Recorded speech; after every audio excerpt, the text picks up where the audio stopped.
Hello everybody. So I'm back with the third video about cognitive behavioral therapy in the developing countries. In this one, I'm going to explain a bit about the importance of psychotherapy in the developing countries.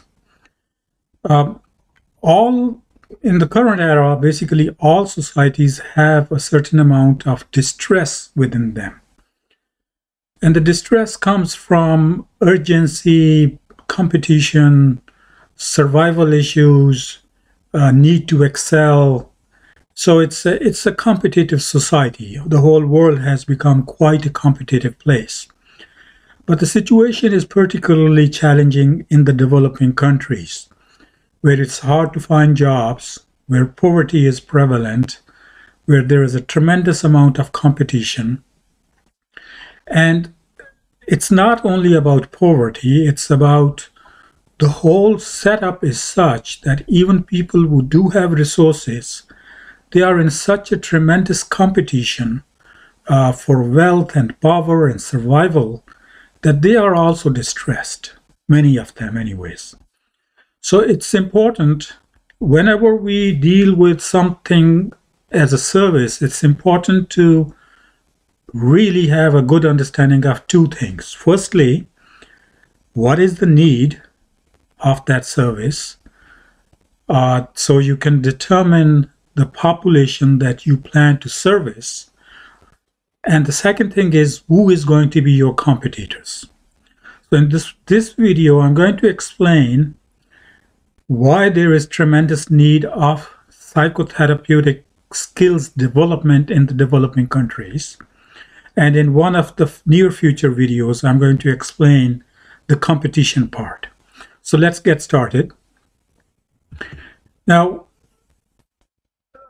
this is an area of my interest for the last 3 decades. So I'm trying to make it as compact as possible and as simplified as possible. I'm also trying to avoid any medical terminology, because I know that most of the people in developing countries who offer psychotherapy are not doctors, not MDs. So they're not physicians or not psychiatrists. They're basically mostly psychologists, social workers, and counselors. Now, if you look at the process of stress, and again, I would like to highlight that stress is not necessarily from the bad events. Stress is a part of life. It happens from good events as well as bad events. It is basically a body's response to a challenge. So if the challenge is good, for example, if you are preparing for an exam and you are stressed, and if it stays within normal limits, the stress response will help you perform better. And when you perform better, you'll do better in exams, and the end result will be positive. But on the same tone, if there is an illness in the family and you're stressed about that, that is a negative type of stress.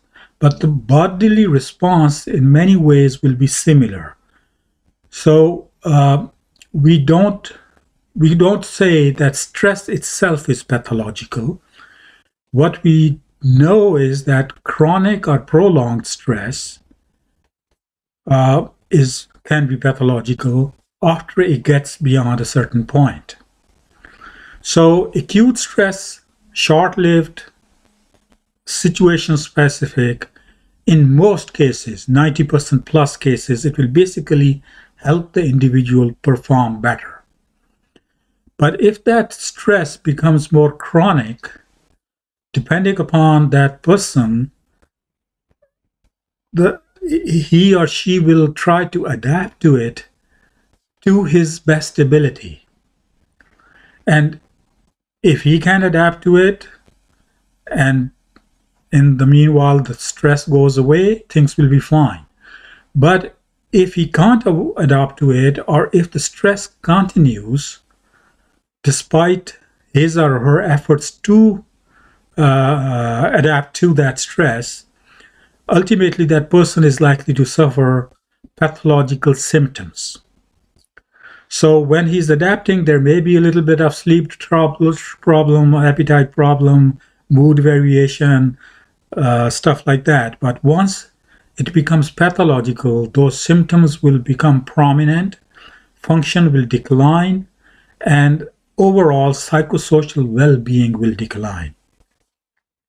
So in societies or in countries where there is a higher chance of distress or prolonged stress, the chances of pathological, emotional, somatic decline or symptoms is also high. Now, how does stress relate to the symptoms? They are basically, this is a very simplified diagram. So if there is persistent stress, which is also called distress, then there are usually it is accompanied by a number of symptoms, but I'm only going to mention that there can be unhealthy eating and unhealthy lifestyle from that persistent distress, because unhealthy eating, specifically a high carb diet, a high fatty diet, it is rewarding. It stimulates the centers of the brain that make person feel relieved for a time being. So if there is a chronic stress going on, the person is likely to eat unhealthy. The person is likely to get into the habit of unhealthy lifestyle as well. Just sedentary lifestyle, sitting, watching TV, social media, stuff like that. At the same time, distress is going to start psychosomatic symptoms such as depression, anxiety, stomach upset, headaches, feeling of fatigue, dizziness, like a number of somatic symptoms. So that is how that distress is going to show itself. Meanwhile, what will be happening that stress itself, along with unhealthy eating, along with depression and psychosomatic symptoms, the process of chronic inflammation and oxidative stress, these are cellular mechanisms that I don't feel like explaining, because there are medical matters, and they involve tens of hormones and neurochemicals. But basically, there will be chronic inflammation going on in the body, as well as oxidative stress going on in the body. Now, all these combine, and in particular, chronic inflammation and oxidative stress, they are going to feed back into depression, anxiety, and psychosomatic symptoms, as well as they are going to raise the chances of the risks of metabolic problems like high blood pressure, diabetes mellitus, high cholesterol. They're going to increase the risk of cardiovascular diseases like heart attack or stroke, as well as chronic inflammatory conditions like chronic gut problems and arthritis, as well as cancer. Furthermore, they will also complicate depression and anxiety symptoms and neurovegetative symptoms like sleep problems, appetite problems, sexual problems, and those sort of things. So in a society where the societal stress, the persistent stress or distress is high, these symptoms are going to happen a lot in a lot of people. So in the developing countries don't have a lot of scientific data, because the research is not, it is happening now, but there's not much longitudinal research to give us information about the prevalence of stress or distress-related disorders. But from some countries, it seems that the prevalence can be as high as 20%. So 1 in 5 people, or even higher, more than that, will be suffering some type of distress-related symptoms. And if that persists for years and years and years, those people will develop chronic medical problems. So that creates a big population that basically have distress-related symptoms and can be potentially a candidate for CBT at certain levels. And I explained that in this slide. Now, if you look at it, it's a compilation of a bunch of scientific data that addresses the matter of resilience versus our vulnerability to stress and distress. So there are societal factors as well as individual factors that make us resilient, meaning strong, to deal with stress or distress. There are also factors that make us more vulnerable to it. And basically, all the factors that are listed in this slide, they are moderating factors.